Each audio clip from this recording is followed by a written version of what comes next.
All right, welcome to another episode of Oldwood Outdoors podcast. I'm your host, Judson Crump. Uh, Jokingly, we called this a podcast about a podcast. This will be the very first YouTube filmed podcast thanks to Outdoor Addicts. I am by no means a guru when it comes to any type of film or putting something out on YouTube. I could search something for YouTube, but I'm no guru when it comes to something for filming YouTube. So, yeah, that's pretty cool today. But this is kind of a spur of the moment, I would say, kind of podcast topic. Got reached out to by a friend from college. This will be the second friend from college I've had on the podcast. Kind of doing this thing's been pretty cool. 50 some odd episodes of a podcast. I've had a lot of people encourage and help. Someone that's just started a YouTube channel, they wanted to come on the podcast, talk about that, and give them the platform that you have and people that you've helped or that have helped you come the way that you are. It's always feels good to have, like, kind of help them if you can with the platform you have. Help each other, kind of like in this outdoor industry world. And that's kind of been the cool thing, realizing in about 55, 56 episodes of, there's a lot of people that are willing to help you out in this kind of outdoor industry world or media world or podcast world. So without further ado, we're going to welcome Mr. Walter Korshak from Outdoor Addicts. Walter, welcome to the podcast, big dog.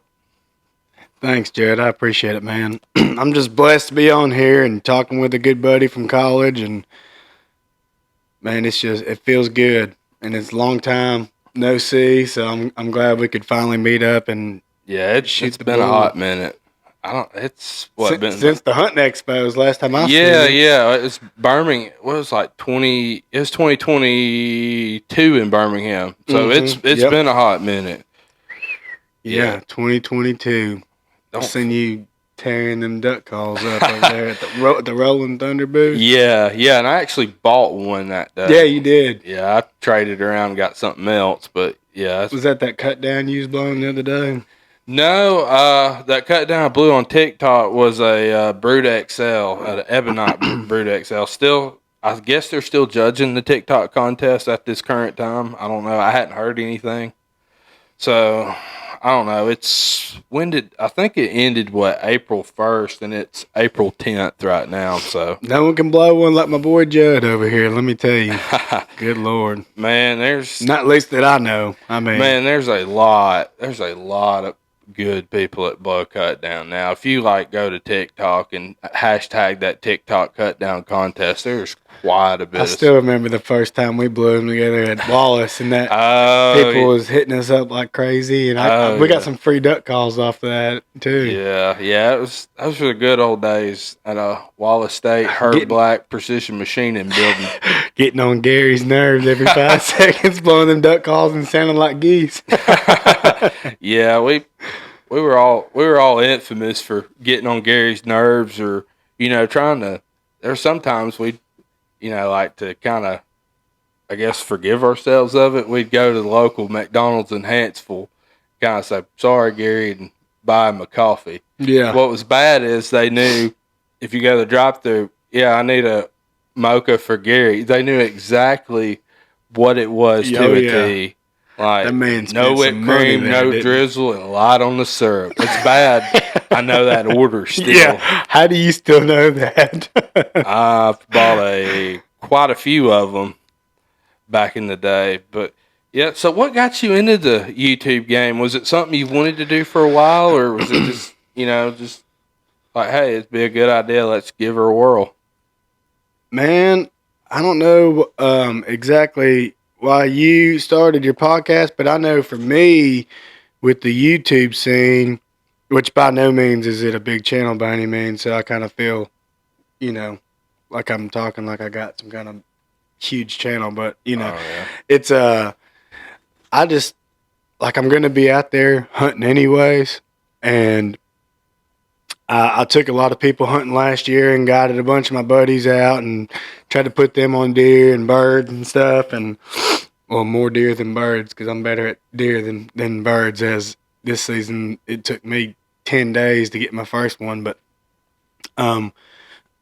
man, it's like I was going to be out there anyways doing it, and I was taking all my buddies out, trying to put them on some game, and it just kept coming up. Like, man, you're out, you spend your whole winter in the woods. Like, you need to have a camera with you, and you need to just record the stuff you're doing. And I kind of just got to thinking about it. I'm like, like I'm going to be out here anyways. I might as well take a camera. I'm not really trying to, get big or famous off of it.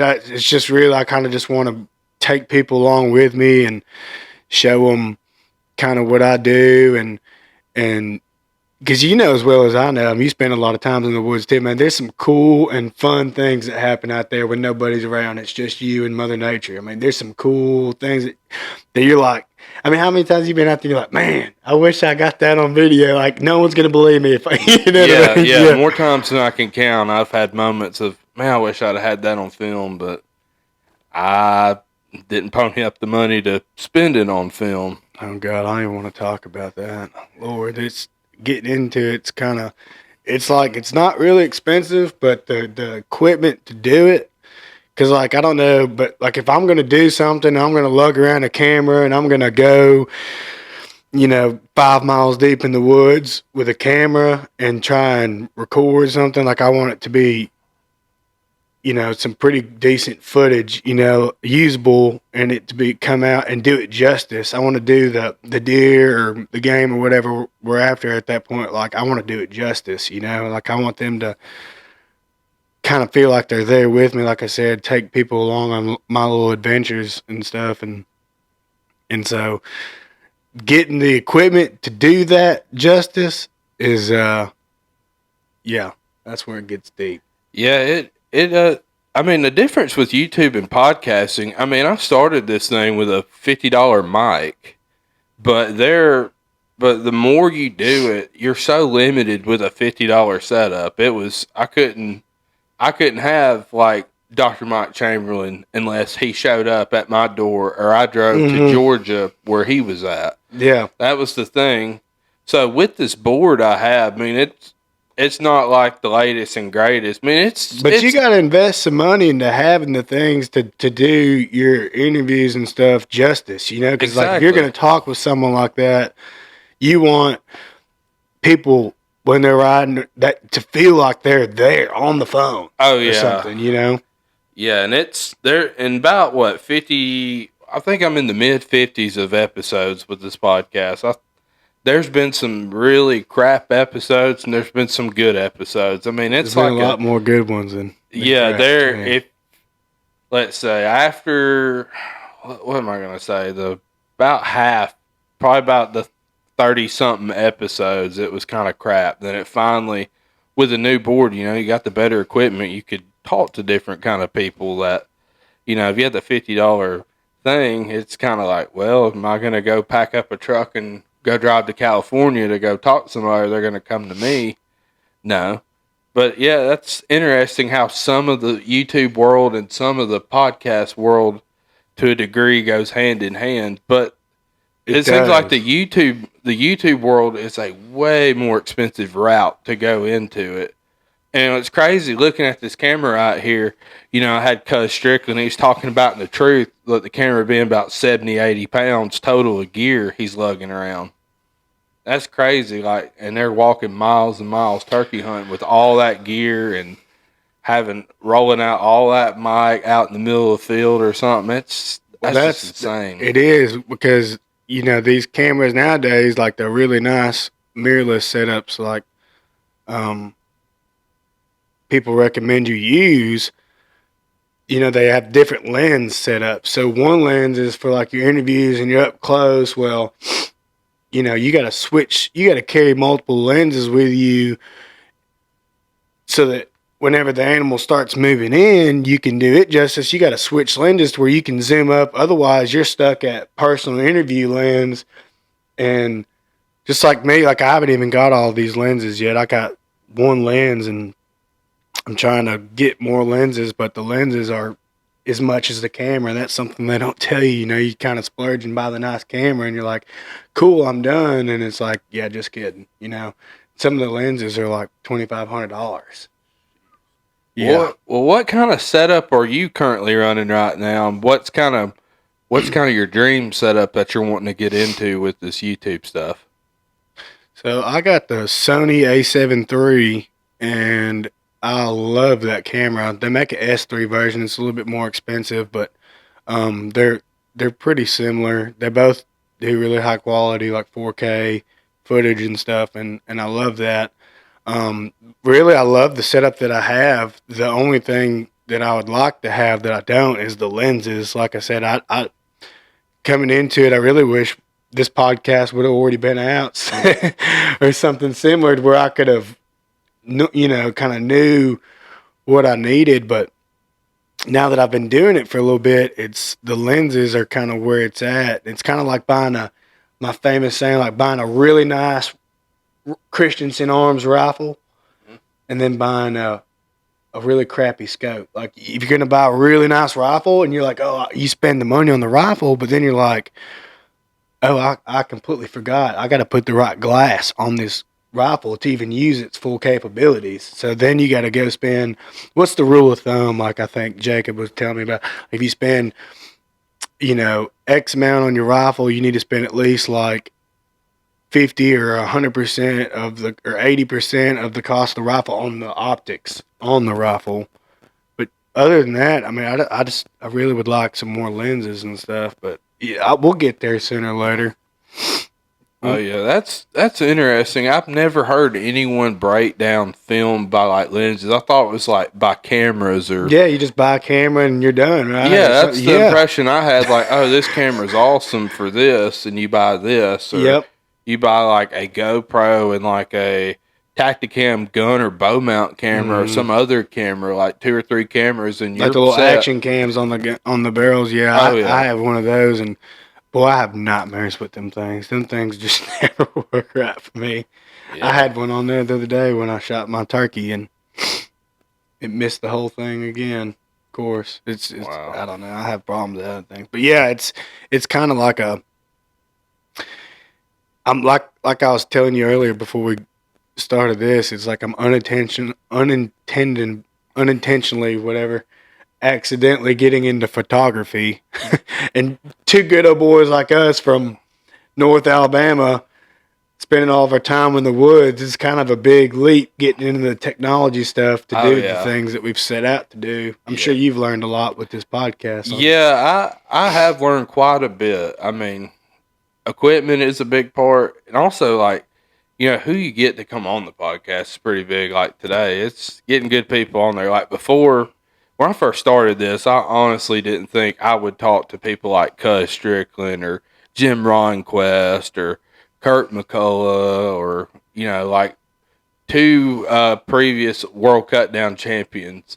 I got lucky on the old equipment when Byron Womack, he didn't live in Memphis yet. He lived in Scottsboro. So he was able to come by and do the podcast with the old equipment. Now, for the second person I interviewed that won the Cutdown contest in 2023, I would have had to drive to Arkansas in my truck, or him drive to Arkansas in my truck to make that interview happen. So it's crazy, with a better piece of equipment, what you can achieve with a podcast versus, $50 setup. And it's crazy. It's like, starting a podcast seems, I wouldn't say easier than YouTube. Like to a point, I could see the YouTube thing being a lot more frustrating, a lot more challenging, because you're probably going to have 4 or 5 no kill hunts or anything, and finally get one film, like hours and hours of footage you're going to have to escape through. And the part is, some of it, there's some deception to some of it's like, oh, you kill a turkey in 25 minutes. Yeah. When you've hunted 6, 7, 8, 10 days, put like 40 hours before you make contact with a bird. Yeah, and you're kind of competing with a bunch of people who have like their own film crews and an entire editing staff that does like these movie quality edits and stuff, and like I said, that's not really what I'm going for. I do want to do the best editing I can, but that's another thing too that I don't know anything about is editing, and I'm having to learn all that curve too. But they all got. I feel like a good comparison is probably like public land hunting versus suburban hunting. Like they're both versus the podcast and YouTube. They're both equally as hard. They're just their own specific obstacles to overcome to get the job done. And but the main part is we're both starting in the industry and something that we love to do and talk about and be around. And so me and you would be having these conversations anyways, Yeah. just like me being in the woods.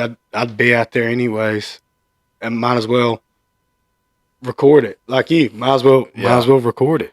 Yeah, and the bad thing, when I first started this podcast, I thought like I had to do like once or twice a week. I think part of my like issue when I first started, I was trying to be like on a Mossy Oak Gamekeeper level where they do 1 or 2 episodes a week. Mm-hmm. And like working full time, that's a lot of time to get 1 or 2 episodes a week. That was kind of the thing. If anyone's wanting to start a podcast, I probably would shy away from the 1 a week unless you have some help. Like by yourself, there's only so much you can do. Like no one's gonna sit and listen to me talk like twice a week about something. There were times like it felt like I was fishing for topics. Yeah. That's kind of what I got to do with the YouTube stuff. It's like you said, a lot of footage where I'm just out there and don't even see a turkey, and I'm out there recording stuff, and it's just a bunch of stuff that I really can't use. You're just kind of just fishing around. Yeah, and also like the YouTube thing, like the podcast thing. There's a lot of good, like great influence you can have, like for being a good steward of the land. I guess part of why I kind of wanted to do it, like talk about some of the gamekeeping side, talk about some of the positive in the hunting community. Because sometimes there are some folks like you see on social media, they don't really paint the hunting culture community in such a great light, or like for a non-hunter to hear or see.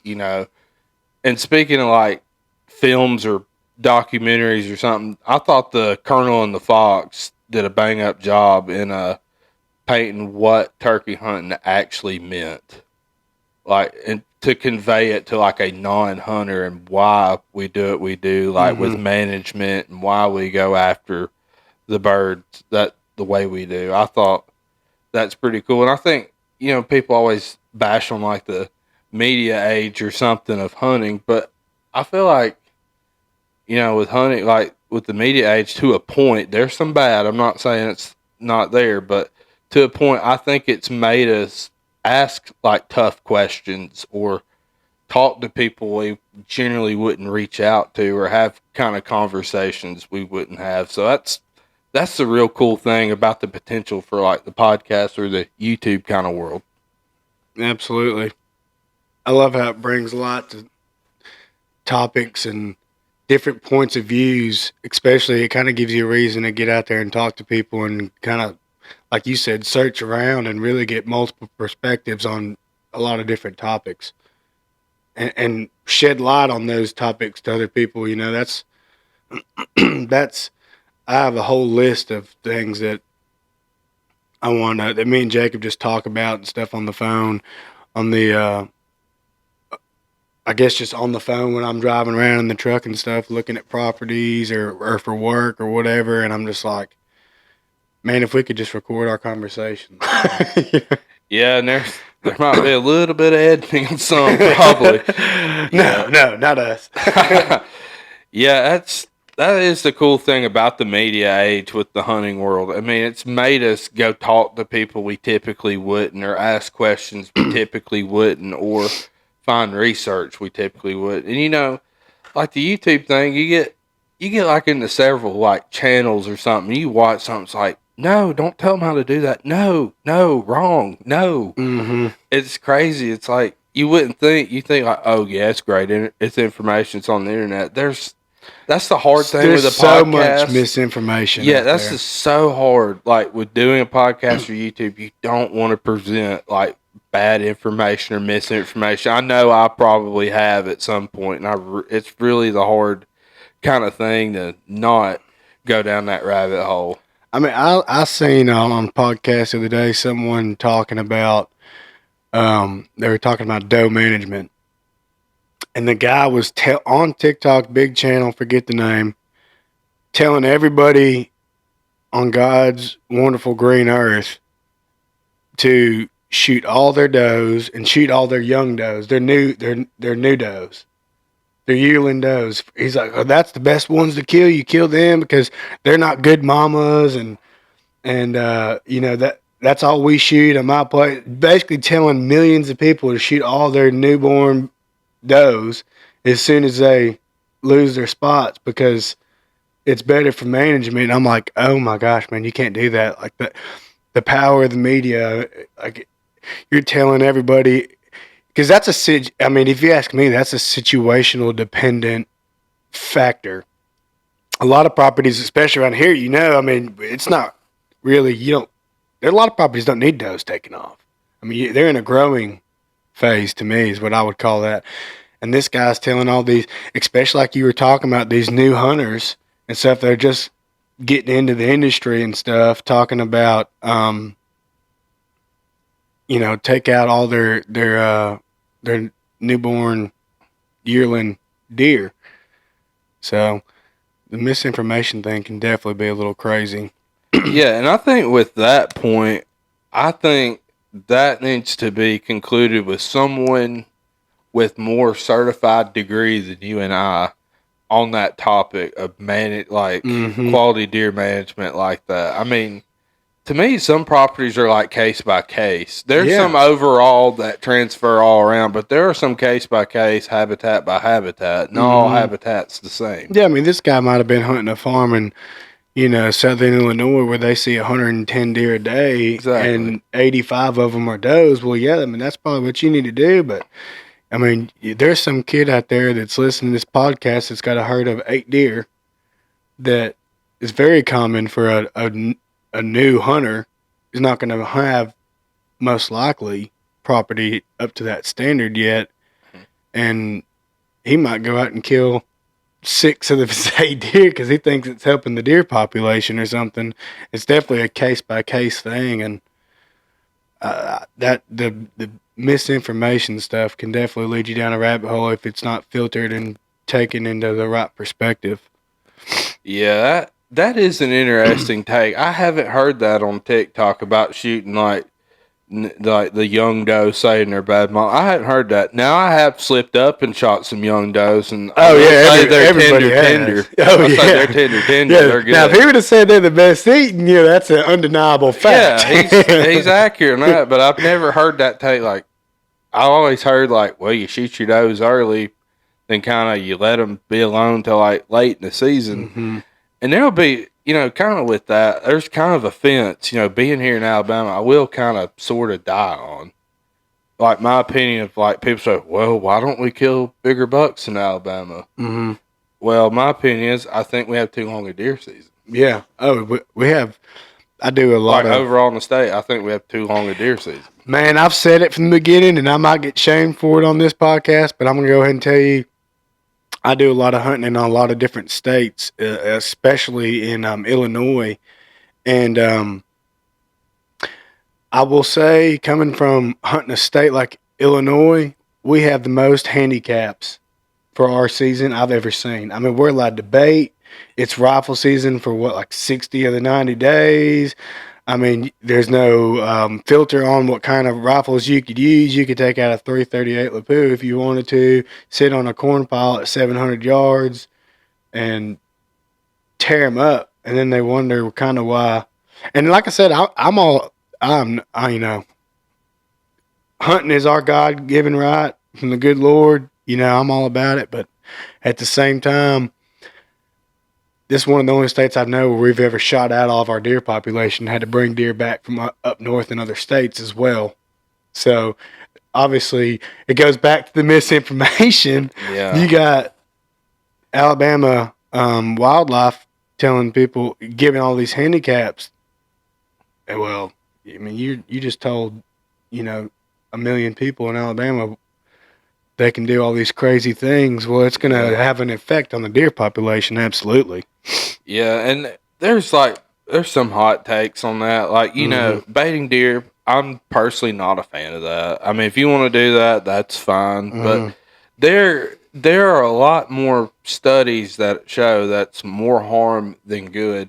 And also, it's kind of tough. There are some tracts of land. It's you kind of the way people they'll pour corn by like, the truckload. Oh yeah, it's basically And you whoever's have got to the do biggest it. one. You have to do it to compete. Like Mm-hmm. it's almost like the days of having a good food plot at times is not viable. Yeah. When your neighbor or somebody's pouring a bunch of corn, Yeah, they got. and you make the deer more nocturnal. It's kind of like you'll get to see deer on camera and stuff, but it's kind of a damning effect where you just made deer nocturnal, and also with like the turkeys with that. You know, if that corn ferments too much in the ground, that gets them sick. Mm-hmm. That's leftover corn. It's been sitting there a while. Yep. Well, yep. Just like you might spend. We just released an episode about food plots and stuff, and you might do all this work like we're going to do on these food plots and have done, and you're not even going to get to reap the benefits of it because if your neighbor's got 1,600 pounds of corn, then why are they going to go to your food plot in the middle of the day when they got a 1,600-pound pile of corn 200 or 300 yards away from it? They can go to in the middle of the night under complete safety and get easy pickings. You know? Yeah, it's kind of It's kind of crazy what has changed, like due to that. I mean, there are point, yeah, solid habitat still gonna win overall, but it's kind of I don't know, like my personal take kind of cheapens some of it. I mean, but if you want to do that and that's legal and it's legal in your state or like here it's legal, then I guess by all means do it. To each his own if it's legal. But there's some, I don't know. I try not to get too controversial takes on a podcast or have people like knocking at my door or something. It'll blister your head if you get deep into it thinking about it. Me and Jacob have spent hours and hours sitting there thinking and talking about that topic, and that might be something good for a podcast one day too. Yeah, that I think this summer plan, I think I'm really gonna try to hone in habitat management, some how-to stuff, and you know just some good stories and good conversations. I know this turkey season's been themed the Turkey Tour, what I've called it, which next year I think's probably gonna happen too. But you know the Turkey Tour starting from Cuz Strickland. Going from Cuz Strickland to people like Matt Dale to people, I don't know, all kinds of different people like Mike Chamberlain. There's a lot of like really good people that have either know a lot about turkeys, have seen a lot of turkeys hit the ground, and a lot of them have a lot of great stories to tell. And that's one thing that I've gotten into a lot here recently. And I used to do it a lot when I was younger, but I almost wish I wouldn't have got into turkey hunting so much because now that I've got the monkey on my back, it is like it used to just be deer season, 90 days of the year, and other than that, it was just preparing and it wasn't as bad. But now that I've added this to my top priority list, these turkeys, it is just going to eat up the rest of my year that I have. And I have spent, my wife is, she's already killing me over it because I've already spent, I've probably, within the first 10 days, I've probably already put 60 hours or more in the woods already, at least. Probably more than that. I think the first day I walked 10 miles. Then the second day, 8. Second day, or third day, 7. I mean, I've spent a lot of time in the woods already, and I'm just like, oh, man. Here, it feels like the deer season all over again. And I'm like, oh, man. I can already tell it's turning into one of them, like an addiction. Yeah, as Colonel Tom Kelly says, it's a disease. It is. I don't hunt turkeys because I want to. I hunt turkeys because I have to. That's why I named my channel Outdoor Addicts, because it's something, it's like a scratch you can't scratch until it's done. Oh, yeah. I mean, you know how it is when you're wanting to kill a turkey or a deer or whatever you're after. When I get that itch for a certain deer, there's nothing that's going to scratch that itch other than beating that animal in his environment, at his game, in his bedroom, Mm-hmm. and getting it done. I mean, there's nothing that's going to scratch it, and I will literally drive myself nuts sometimes doing that. Yeah, I had a target buck that I saw on camera, and I went nuts. And I hunted that spot, watched wind, watch camera, try to figure out. You know what the funny thing was? I never saw that deer again. I saw him in like late August or September. I never saw that deer again. And I was looking and looking and looking. And you know, I've had another funny thing was that moral of the story here. Don't always just sleep in. Because you'll miss him. You'll I hunt woke every up, day. it's like 7:15. I guess you're old when you think sleeping in's like 7 o'clock. And the phone vibrates, and you're like, I looked and I was like, oh my gosh. It wasn't him, but he was a solid shooter. I was like, oh, he would have been a chip shot. oh my, that's the cell cameras, man. That's another topic we need to talk about one day. Yeah. The cell cameras, man. I love them, but I hate them at the same time. Because Yeah. if I don't see deer on mine, sometimes I have to make myself, as bad as that sounds, but if I'm not seeing deer on my cameras, I'm like, oh man, they're just not moving. I don't need to be out there. Like, I'm just going to booker stuff up. The deer aren't moving. But if I didn't have that cell camera there, you couldn't stop me.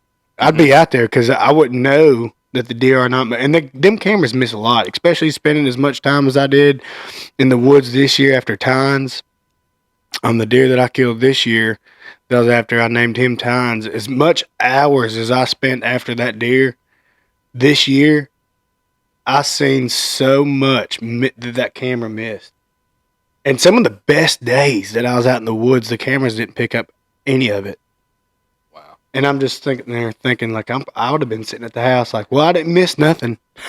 Yeah, that's almost crazy how we are with cell cameras. There are some that use cell cameras and they'll be like, oh, I'll make a sneak and kill this deer or turkey or what have you with a cell cam. There's honestly some that just kind of like to see what shows up or kind of scout. Mm-hmm. And to me, it's like I haven't got to the point where I can pattern a deer. I kind of could to a point, like I could say, hey, them deer are going to be, the last 2 days I've seen them at 3:45. They'll probably be there between 3 and 4:15, sure enough. It'd be like the same kind of set of deer that'd run by. Or I'd be hunting some other spot and I see them. I'm like, yep, that's the deer that came to me from the cell camera. I'm on a different spot, no cell camera near it, like 400 or 500 yards away. I'm like, oh, okay. And kind of, I'll just hang around there. Oh, get ready. They might or might not. Then sure enough, I'm like, there they are. Mm-hmm. Yeah, the cell camera things will definitely, they'll play with your head. You know, I almost got to the point where I wanted to take mine down because they were driving me crazy at work. Like I told you about that itch, you just can't scratch. And there's nothing worse than having full-time jobs like we are and having to not be in the woods a day, and you know that that's the day. And every time that phone, you're like, oh no, I know what it is. I don't even want to look. Yeah. And it'll drive you crazy. It makes it worse, I think. Yeah, and the crazy thing about cell cameras, I believe there are some states that are either outlawed or pushing to outlaw cell cameras. Yeah, out That's west. the crazy thing. Out west, I've heard that.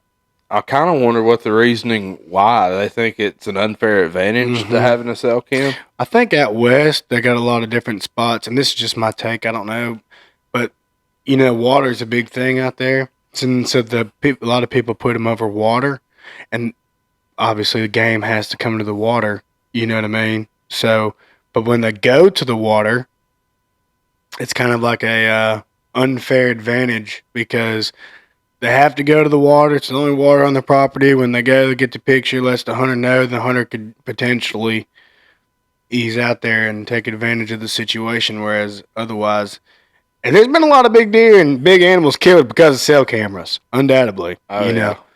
I mean, mine helped me pattern my deer to get him. Yeah.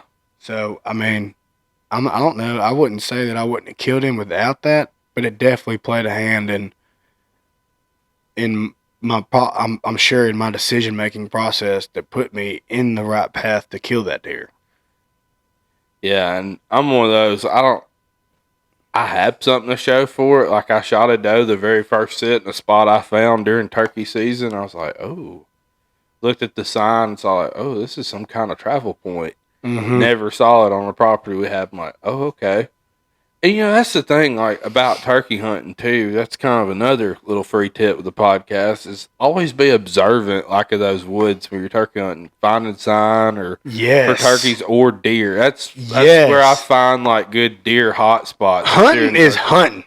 I mean, just because you're out there after a turkey, you need to pay attention to your environment. Because I find, especially on public land last year, I probably hiked 150 miles out there on Bankhead last year for turkey season. And I'm going to tell you right now, some of the best spots that I have out there for deer, I found during turkey season. Chasing old hill country gobbler through the hills, running up and down mountains and ridges and stuff. And then I'm like, oh, wow. I'll be chasing a turkey sitting there working a bird. And next thing you know, I'm like, I'm in like a deer heaven right now. Look at all the deer sign around me, and you're like, this would be a great spot. Absolutely. And, the thing is, like with turkey hunting, is like if you don't go out there and learn something about the spring woods or turkey hunting or just woodsmanship or stuff in general, it's kind of like you're missing the point of turkey hunting. And I guess that's, what draws me to like turkey hunting a lot. I guess more in the last few years than my younger years is to me, there's ways to kill turkey. There's a million ways to kill a turkey. I mean, there's sometimes you have to play what you're dealt with on properties you have. Mm-hmm. Either it's whether sitting there a long time in 2 or 3 spots, making moves. Like to me, my favorite of killing turkeys, I hate deer hunting them. I'll do it if I have to. It's not fun.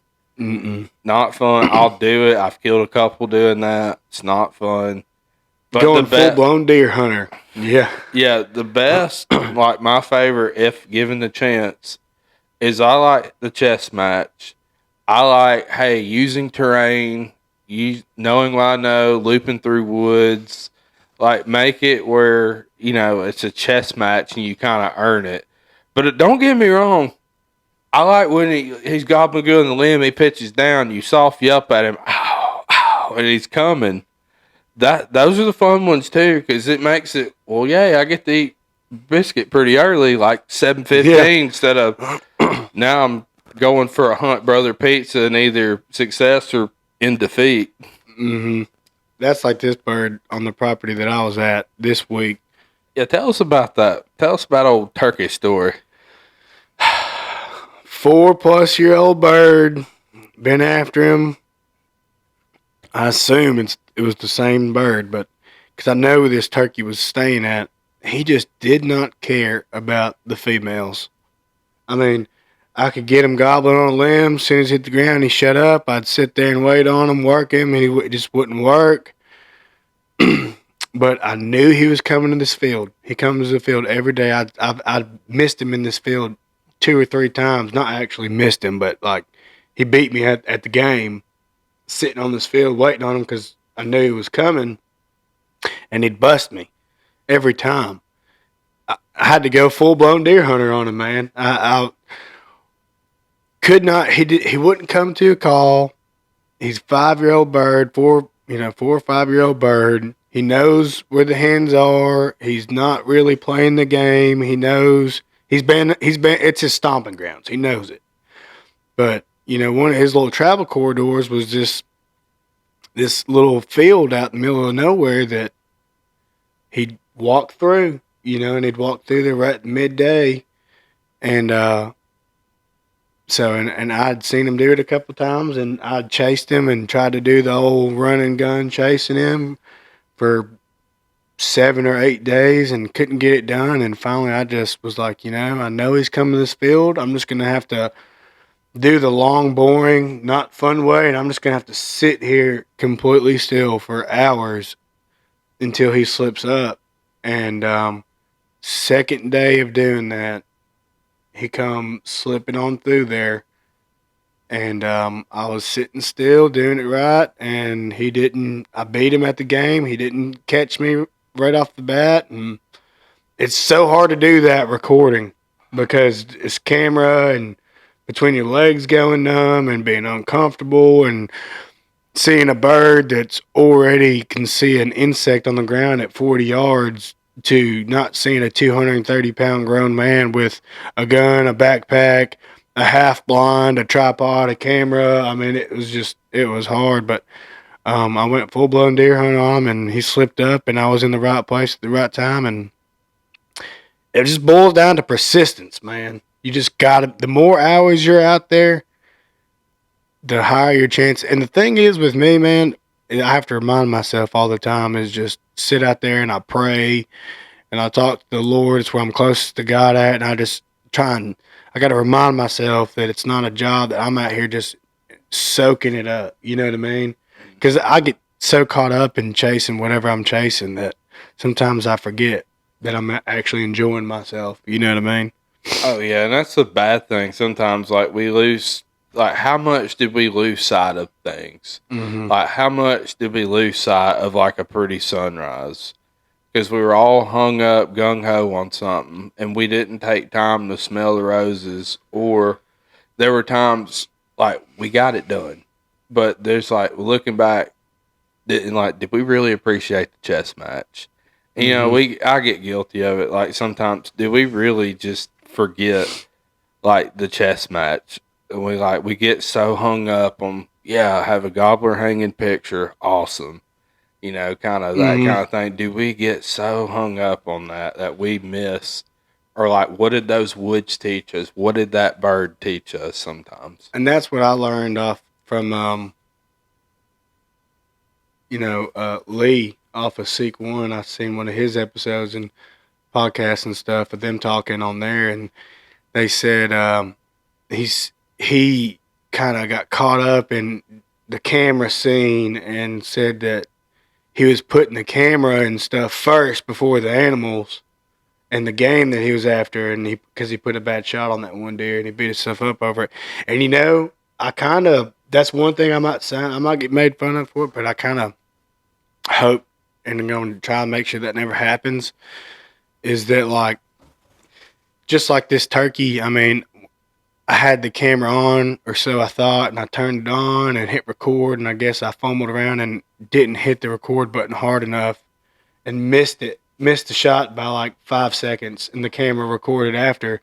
And, I was so excited I killed this bird, and then it just went away because I realized I missed the shot, and it almost took away from the experience. And that's one thing that I don't ever want to happen. I'll put the camera down and stuff way before, if it ever takes away from the experience, because the environment and being out there in the woods and the animals always come first, not, and all this stuff is just a bonus. Like I said, like I'm already going to be out there. I'll just have it, but I'm not going to miss that gobbler or if he's at 30, I'm not going to sit there and foam around with the camera and let him get out to 50, 55 where I might not put a good shot on this mature bird because I'm fumbling around doing an injustice to the animal by messing with a camera when I had a perfectly ethical, quick shot on a bird that I've been working for at 30 yards. Yeah.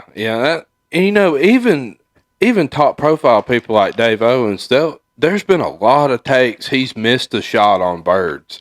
Because, turkeys are turkeys. They're going to slide in there. Mm-hmm. Good God, I couldn't imagine trying to film one. I mean, it's yet alone tough to do it without a camera, but add a camera and add the variables to it and add that they'll slip in on you and you're going to miss footage. Man, that's unreal. That's like nerve-wracking to try to just make content for turkeys. You should have seen me in there, man. I was like, oh gosh, and I flipped over there and turned everything on, and man, like I said, I boogered it up, but it didn't really. It kind of got me down for a split second. I just snapped myself out of it and was like, you know what? I'm not out here to record. I'm out here to hunt and record if I can. And that's brought me back to listening to them guys talk about that. And I was like, you know what? They couldn't have been more right on that. And got to do your game. And that's what's weird. My wife makes fun of me for it all the time. She's like, Walter, all you do is you go out there and you spend all this money on the food and food plots, and you feed them year round and minerals, and you cut these trails, you do all this stuff all year round. And she's like, and you kill maybe one deer a year that you're after. She's like, I mean, they're basically your pets. And it's funny because it couldn't be more truthful, because as hunters, we all care way more about the animals, I would say, than any of the anybody else that because we're out there in the woods every day, and I mean taking care of and really making these animals have the best life and giving them everything they need to be completely healthy and successful. And we're taking out predators to help their young, and we're doing all this stuff. And especially like turkeys, like year-round trapping, I mean, or trapping during season and stuff, and we're probably saving 100 turkeys to kill one. My wife was laughing at me about that the other day. She's like, you bought this blind, you bought this shotgun, you got $200 in these TSS shells and all this to kill a $15 turkey.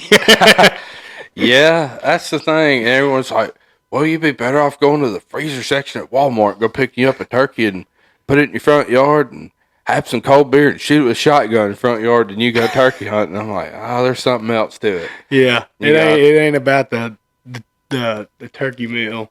At the end of the day, it's about the cat and mouse. Oh yeah, I mean, in the end, we all want to put our hands on one. That's kind of what you don't go. Oh, I'm just going to be a bird watcher today. Part of your mind, you have some confidence, like, yeah, I'm going to put my hands on one. I just want to get one in my hand. I want to get that bird in my hands, or that I want to put my hands on that deer and beat him at this game, and put my hands on him, and finally, meet the thing that I've been chasing and spent 100 hours in the woods after. Like, I want to be up, close to this thing, and kind of put a picture to a memory or something, Oh yeah, I don't know, it's kind of crazy. Like, these people are like, well, you do that. It's like, well, man, there's a process, but you always got to enjoy the process of it. I mean, if you even if you kill a turkey or a deer, there's always some enjoyment in the process. There's some things about the process that aren't fun that happen, but there's always a lesson in the process somewhere. Mm-hmm. If you really sit out there and just reflect on it, there's really some lesson on the process. And, that's kind of why I like doing the podcast thing. You hear all these stories. It's kind of like, man, there's a lot of people I would love to talk to. Even if I didn't have this podcast, I would probably ask these questions to, kind of thing. And some of it, I don't know, for my sakes, like to garner more views or something. But a lot of it's just been like, man, I'm just genuinely curious. Oh, yeah. Or wanting to learn. Like, that's why I like these podcasts, man. I learn so much off these podcasts. Just listening to other people's takes, whether they're famous or known for it or not, or just some average Joe like me. I mean, I like to see and hear other people's takes on everything and their tactics and stuff, because you can never learn too much. I mean, there's always room to grow and improve, and the more people you talk to and stuff, I mean, the more you're going to figure it out and put pieces of the puzzle in. If it wasn't for podcasts and social media and YouTube and stuff, I wouldn't know half the things I know about hunting or just anything, really. I've learned way more off of this stuff than I have probably in school or something. Yeah. Now, the cool thing, I do give props to these old hands. I mean, they didn't have YouTube. They really didn't have a hunting channel. Oh, yeah. It was either what they learned in a magazine or some kind of book, or they just had to plumb go out there and mess up and help us learn something. Man, that's nothing I ever thought about. Like, you think, it's just kind of, there's a lot. Like, the other day, I'm going back on the Colonel and the Fox. I sat there the other morning turkey hunting. I was like, there's a lot of people to thank for this opportunity that I'm sitting here. And I felt real humbled for a second, because I'm like, there are a lot of people that sacrificed a lot of their time to do all these wild turkey catch and releases, to make this happen, to hear one gobble, just out of like pure love of the sport. And it's crazy too. A lot of these like they didn't know jack. Like YouTube, you can go like on information overload with YouTube or podcasts or like articles or whatever. It's like back then they just had a magazine or they just had to plumb go out Figure it there and out. mess up. And those are the thoughts you're only going to get in the woods. You're in your space. You're only going to get those high quality, real deep thoughts and questions, like, you know, talking to God or questions about or thoughts about all these different subjects when you're out there in the woods. You know, a bad turkey hunt or a bad deer hunt is just a great day of being in the woods and connecting with like your inner self and thoughts. You know what I mean? I mean, it's kind of like, you know, people lay down in bed at night and they have like these deep thoughts. You know, well, if you don't go into the woods, that's probably where you're going to get your thought, you know, your deep thoughts at. But maybe that's in the woods. I mean, I come up with the craziest thoughts in the woods and questions, you know. It probably makes some people question the things that I wonder about in the woods, but I come up with the weirdest, deepest thoughts of like, just like that. Like, what did these people do before social media? Like, how would, because if you're not growing up in a hunting family, like I didn't, you know, how are you supposed to learn how to turkey hunt or chase a gobbler through the woods? Think about that. I mean, you're just some random boy out there that's really wanting to turkey hunt and you hear bird gobble. Well, then what? You know, I mean, if you don't have anybody that turkey hunts, like, what are you going to do then?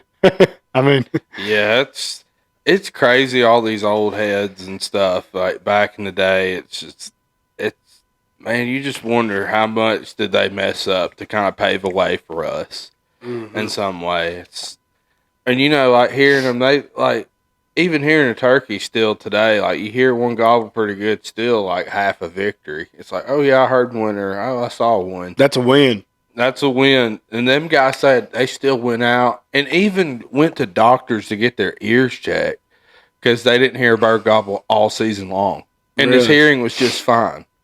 That's insane. Like That I'm not gonna lie, man. My first year at turkey hunting, it took me half the season to really find birds and consistently hear gobbles and stuff. And I was like, it's kind of like that figuring that stuff out. And I had all these resources, you know what I mean, to look through. And it's kind of like blowing a duck call, man. If you didn't grow up duck hunting, or you didn't have social media, like how would you learn to blow a duck call?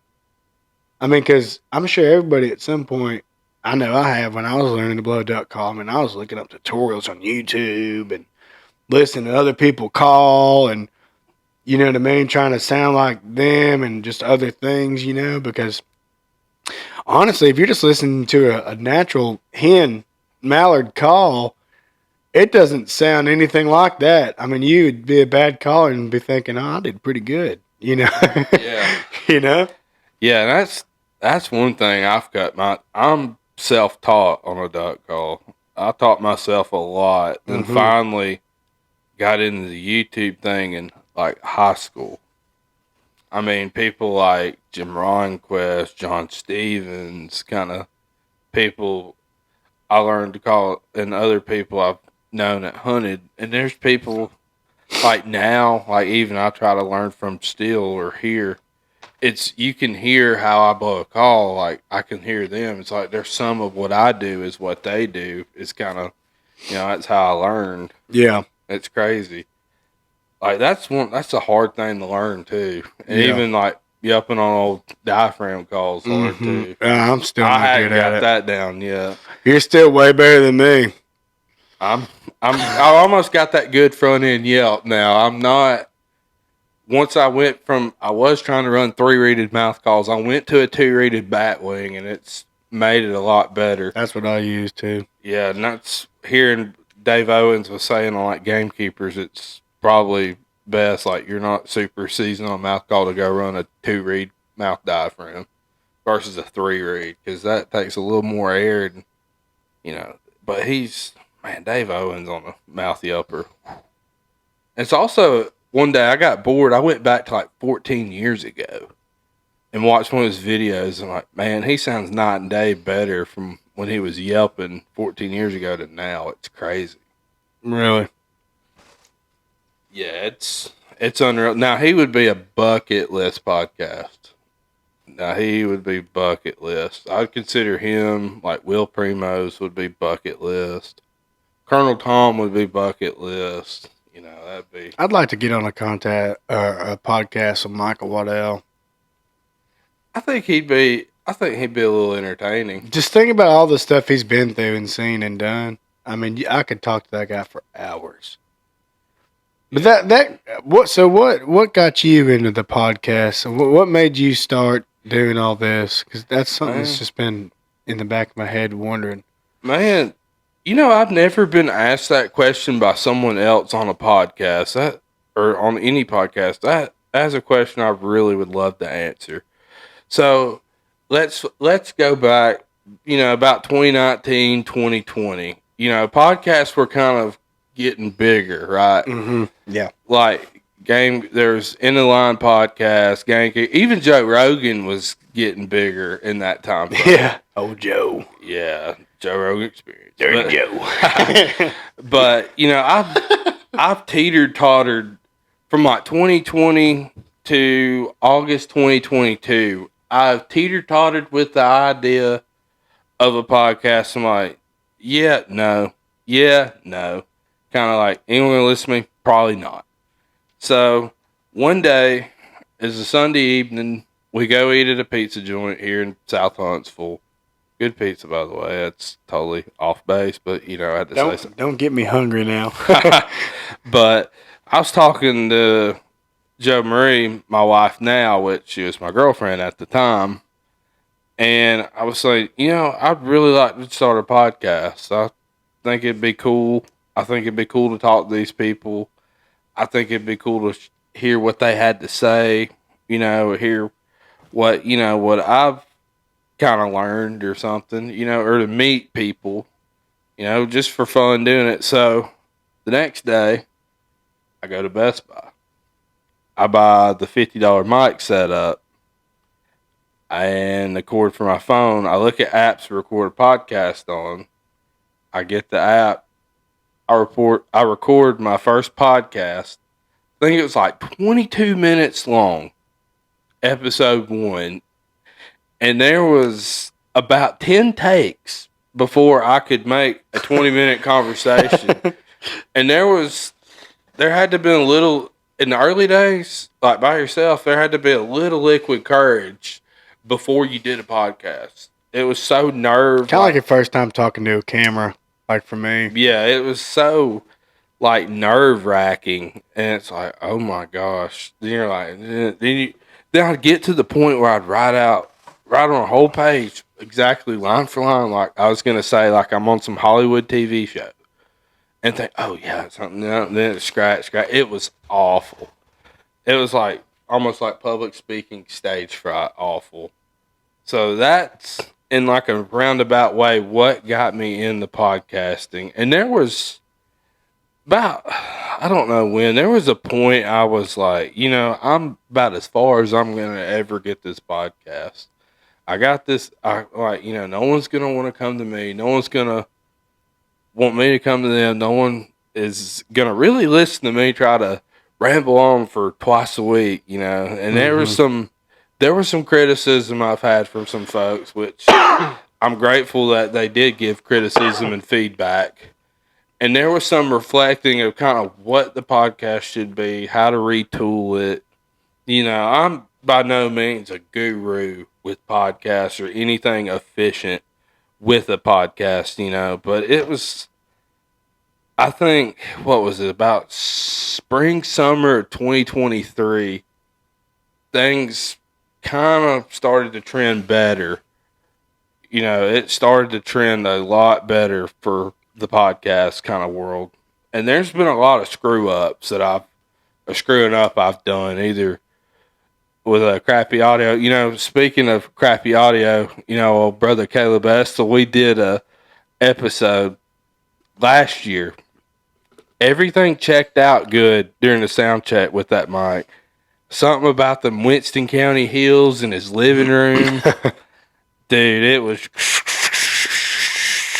like, and people call me, like, what the hell is this? I can't even stand to listen to it. And I'm like, That's like, really? Winston, man. That's Winston County. I'm like, really? And you know what the bad thing was? Months after that episode, it still got downloads. It probably got over 60 plus downloads. And I feel bad for all the 60 people that have downloaded that episode. And I was contemplating pulling that episode out of the queue, like just deleting it all like it never happened.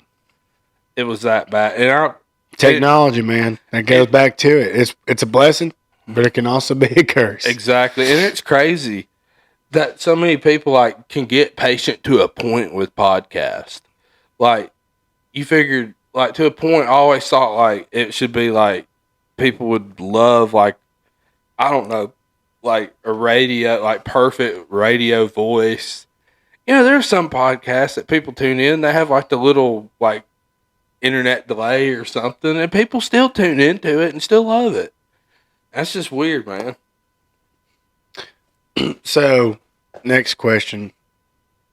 So, your first that you consider your first big time guest, did you ask them? Or how did that work? And then after you got the first response of the yes, I would love to be on your podcast, describe the feeling that came through your body when that happened. Because I have not got to experience anything like that. And I would love, like, you know, because it's kind of like a... Are you talking like first, like big time in the early day, like in person with the crap set up? Up to you. First, doesn't matter the setup. First time in your podcast where you asked someone that you were really, really wanting to have on the podcast and they agreed to do it, and that feeling of like, I know you can probably remember. So, well, I'm gonna say it was very early on. It was Byron Womack. He just won the 2022 World Cut Down. And I'm sitting, what was it, Birmingham. I talked to him and said, yeah, man, like you come on podcast or something. And he's like, yeah. And I'm like, oh my gosh, really? Did he just say yes? Yes. I'm like, oh, okay. I wouldn't have blamed him if he said no. I mean, yeah, kind of was expecting a no. I was like, man, that's cool. If you want to say no, I'm not mad. I'm not going to hang my head and like take a defeat. That was the first big time, like I would say. And he's still getting downloaded nearly 2 years later, because I just saw someone download that episode. And, you know, it was cool, like, talking to him and, like, hey, everything about World Cut Down, what's through your mind, how you got started. Probably have a list this long of stuff to, like, ask, you know what I mean? Because there's...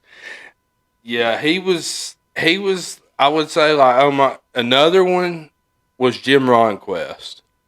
Like, I'm literally just, like just, yeah, butterflies or something, right? Yes, and Jim Ronquest was one of the podcasts that I felt like I truly prepared the most for. Because think about it, he's on so many podcasts, so many films. Oh yeah, like you're like, okay, like this guy's like big time. Yeah, so to not ask him a redundant question. Like, that he's been asked 1,000 times. Like okay, on his like Monday night Instagram lives, he'll get some questions. Do you like the Mondo? Do you like the Rockin' R? Do you like blowing duck calls? Do you like cutting off? It's like, look, it's like, do you duck hunt? Yeah, I was trying to avoid those kind of questions. It seemed like I was just like monotonous. Like, yeah, like, you know, but that was super cool. Like one of your, I guess, people you looked up to. Yeah, yeah. And really the cool thing is, like, people you looked up to like that, they were exactly like that you saw them. And exactly how they are, like, on, like, these films or on these podcasts. You talk to them in person, they are exactly that. And, like, they're kind of the standard. And, you know, Jim Ronquest, man, great guy. Big standard in, like, waterfowl, like, on his platforms, like, waterfowl conservation. I mean, what he's done, what he talks about, what he advocates for, you know, it's just unreal. So that was probably one of my favorite. Byron was like my first big, like, oh my gosh, this is exciting, a world champion kind of guy. Byron's one of those, I'm like, dude, I don't know what to do. And I went all out, like cooked him and his old lady like a big dinner. Yeah, I'm sorry I didn't cook you a big dinner. But Oh, what the heck, dude? yeah, that was. Dude, I'm ready for years, man. Mm. I didn't even get a biscuit. Yeah, Byron was like probably like the big needle. Jimbo was like the big needle mover for like podcasts, but I would say Byron and Jimbo were like my like elated favorite, and also Forrest Carvajal is my favorite too. Like to do and talk to, because I didn't know Forrest Carvajal. I knew he won World Cut Down. I'm like, well, I want to talk to this guy, kind of thing. Yeah. Man, that's awesome. I couldn't imagine like doing an episode or something with some of my idols over here, like off YouTube, that I would inspire Yeah. a lot of stuff around or to Yeah. be like. I mean, Aaron, oh my the gosh, one I was it'd be a most- dream come true. Yeah, the one I was most like about starstruck over that I didn't want. I felt like to me was awkward, but still got downloaded a lot. Was Aaron Warbritton from the Hunting Public? Oh, yeah. Yeah, and I was Aaron. like, oh my gosh. Oh man, I was like, what am I gonna say to this guy? Dude, it's like I'm trying to drum up questions. I haven't seen that episode. You talked to Aaron? Yeah, what I should have That guy's done was awesome. done him during turkey season. That was my What'd y'all talk about? deer hunting, And some stuff. elk hunting, which really you can talk about that, but really I think turkey hunting would have been the better episode. Oh, Warb. Man, I would love to talk to that guy. Yeah. I watch all their stuff. So Yeah. Warb, I don't know, out of all of them, I'd probably say Warb's probably the best one. One of the best, like top 3 in the hunting public. Out of all of them that like just woodsmen get it done. I love all of them, man. They're all pretty dang good. They are. They're all pretty good. I'd like to talk to all of them. I feel like, after watching this probably sounds corny. We don't have to cut this out. After watching all their stuff, man, it just seems like you're friends with them for so long. Because I've been watching them guys since they were on Netflix, like the very beginning stuff. Oh, wow. And I'm like, after watching these guys a couple of times a week for years, I mean, it almost seems like you're best friends with them. You know what I mean?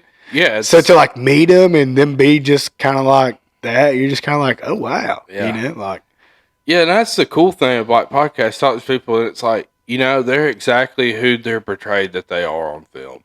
And it's not like, so far, knock on wood, I haven't had anybody's like, well, he wasn't who I thought he was. yeah, It's been, like, Cuz Strickland was super cool. Like, watching Hunting the Country, Tuesday Night Pursuits on the Outdoor Channel as a kid. And Cuz, like you see on TV, to hearing him talk, and here on podcast, he's exactly who he is on that television versus when you're talking to him either before or after the podcast. because in the back of everybody's mind, they're like, I wonder if that guy's actually like that, or if Yeah. like, you know what I mean? Yeah, Because with the video editing and stuff nowadays, I mean, you could portray someone to be something that they're absolutely not even close to. So, like, I think everybody's kind of in the back of their head, like, like kind of hoping, but also wondering if those people are actually like how they seem to be, So that's kind of cool to Exactly. hear because I didn't even know you'd talked to Warb. I guess I missed that. yeah, that was I'll have that to was go back and way watch yeah that. that was Ward was way back, man. He was cool, but I was almost a little starstruck. So I'm like, oh god, what do I ask Ward? Kind of Yeah. like, what do I ask this Ooh. guy? So how did you ask him? You just I don't remember. I had to kind of do some research, but I don't know. There's some factors like, well, I'm not trying to. Well, number one, I didn't want to set him up where he was going to name like a WMA or a national forest. yeah. I wasn't seeking an Onyx pin. It's more just kind of experience kind of thing. But man, it's How did you get in contact with him to like ask him to be on there? Well, there's sometimes it's like back in your bachelor days to a point, like an Instagram direct message. Just ask them. They say no, then move on to the next. Move on to the next one. On to the other fish, That's one way. Or you see that they have an email address. You send an email like, "Hey, I'm whatever. I would Really- kind of be like wondering, like I get to ask them and they'd be like, "Yeah, I'll do it for a couple $100." You know, like I feel, you know, like I haven't had anyone yet go, yeah, it's a $300 minimum for 45 minutes for an hour and 15 minutes. It's so that I would $500. expect that. Like I would almost like, I don't know, like which would be a total turn off for me. By the way, I'd be like, no. I think I'm gonna pass. Yeah, like I just, you know, but at the same time, I kind of would wonder that, you know, because obviously I've never done that, you know, so. Yeah, that's what's great. You would think like some people like, man, is he gonna charge some kind of fee? I mean, this guy's already stretched thin as it is. I mean, you got to think, yeah, he's probably got his hand. All these famous guys like that have got their hands dipped in. You know, got to be at least 1,000 things. Yeah, it's kind of mind boggling. You think even like podcasting or YouTube, like all these people, like it's mind boggling, and even to get people to like come and talk about something, it's like wow. Take time out of their day to sit down and talk with some fellers. You know what I mean? Yeah, and I'm like, I'm not even that notoriety or whatever. You know, it's kind of like wow. So I guess it's cool that people are like, man, I love talking podcasts anytime I can. That's like, really. Well, you messed up. Tell me that. What are you doing next week? Yeah, it's been fun. The whole podcast thing. I'm sure you learn the YouTube thing is going to be fun. I can't wait to see how that one plays out. I did watch that turkey hunt the other day. It was pretty cool. Yeah, y'all have to excuse my editing. Like I said, I'm just starting, so my editing's probably really bad. It's like I've edited absolutely nothing. I think before this, the only thing I've ever edited was Instagram pictures, you know, so. I barely even edit those. I Yeah. just throw the filters there. It just looks cool. Yeah, exactly. There's some that have like the warmth and the glow. There's some. Yeah. There's some I was like, man, I wish I could take that old boy hunting. He knows how to edit photos. Yeah, that's what I was talking about. Like, I'm just kind of getting into the. I really just wanted to take a camera with me to the woods to film my adventures, and now it's turned into like okay, well, I guess I'm getting into photography and exposure and ISO settings and lenses. All this different things with the cameras and lighting and audio and GoPros and different camera angles, and I'll be taking pictures, and so now I'm unintentionally, like, my wife wants to take pictures. I'm like, hey, I got a camera and I'm getting pretty into this photography thing. Like, we don't have to pay people to take pictures anymore. Like, turns out I can do it pretty kind good. of halfway getting into photography. So Yeah. like, if you want some pictures, like, let's go. You know what I mean? So, Yeah, exactly.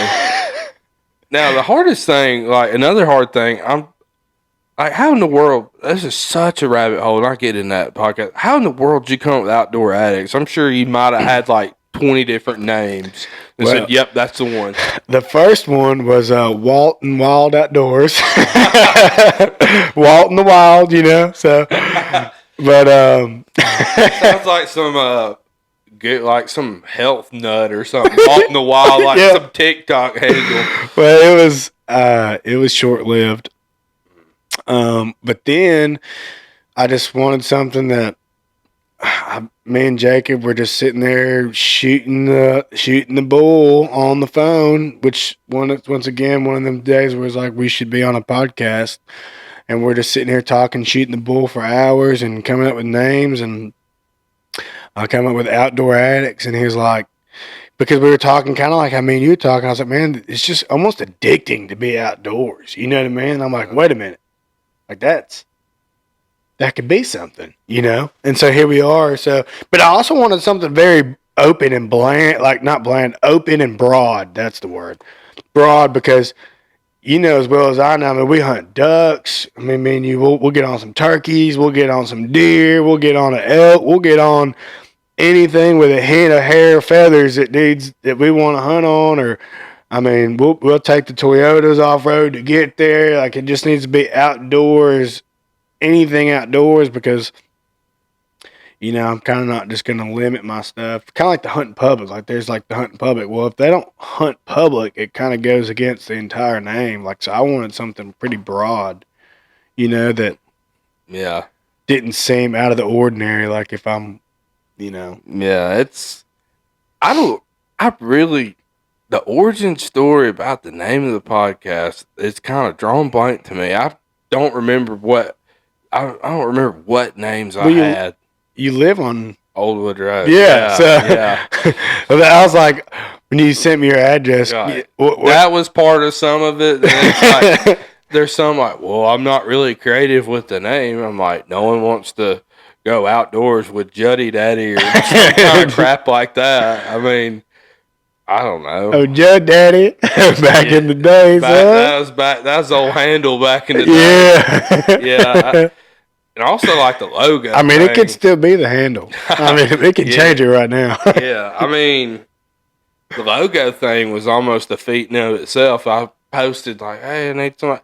Then people were like, yeah, I'll charge you like $500 to do a logo. I said, dude, get out of here. I was like, no, sorry. Yeah. Oh, trust me, man. I've talked to a couple people about before I dove in deep into the trying to figure out how the editing thing. I did a little meandering around and tried to figure out like, well, maybe I could just pay someone to do some editing. Oh no. Oh no, sir, that was not a thing. I was like, oh well, that's probably not going to happen. So like, yeah, I'll edit this for this price, and if it's not this, then it'll be this price for that. I would like to get a really like nice edited intro, because my editing's all right, but like I'd like a professional, like really nice intro, Yeah. And so I have been looking into some stuff like that, but at the same time, like it's just I want to do it myself, but I want to do it justice, and I want my people who watch my videos to kind of I want to do it all justice, so Exactly. Yeah. But Walter, I know it's kind of getting late on us. What is the best way to keep up with y'all's channel and what's happening with all y'all and Outdoor Addicts? Probably going to be Instagram and YouTube. We don't do Facebook. So it's going to be Instagram or YouTube, mostly YouTube, but we do a lot of Instagram posts and teasers and stuff on there. And apparently that's how you funnel people to your YouTube channels. So what I've been heard and told from my buddies and other people in the industry. So that's kind of what I enjoy Instagram too, because TikTok is not very friendly for the outdoors. Oh no! They like to censor absolutely everything. I think the first 10 videos I posted on YouTube, 6 of them got taken down, and they told me if I get another censor that I'm kicked off. So probably not TikTok. Probably gonna say Instagram and YouTube. Okay, and it's just Outdoor Addicts. Yeah. So Instagram is actually outdoor or out under what's like underscore out underscore door underscore addicts, and that's the Instagram, and then YouTube's just at outdoor underscore addicts with 2 S's. So. Nice. Well, I hope everyone enjoys kind of the Oldwood Outdoor Addicts collaboration. This is a first for being on YouTube for the podcast. I would say don't get used to it quite yet, maybe in the future, but it's been cool to be on YouTube.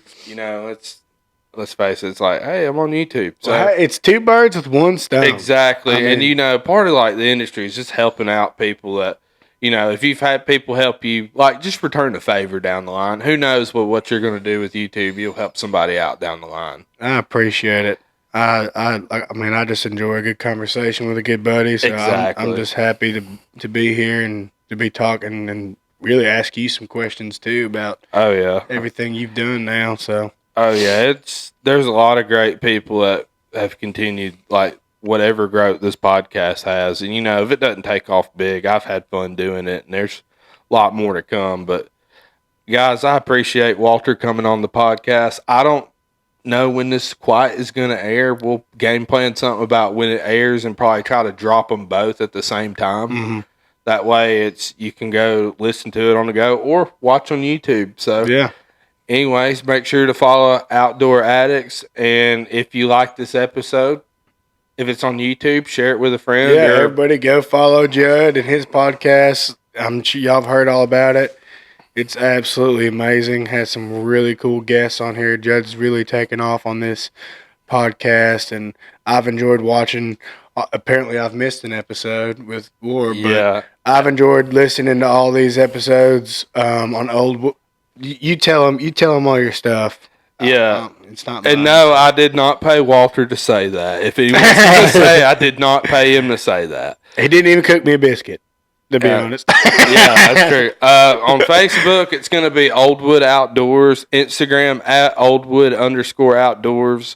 We're on pretty much major podcast platforms. So if you like this episode, share it with a friend, leave a review on that. Somehow, analytics, it gets out to more broader audience, which is smarter than my capability of knowing how that generates. But guys, we'll catch you on the next one. Be sure to follow this guy on Outdoor Addicts, and we appreciate you tuning in to this podcast.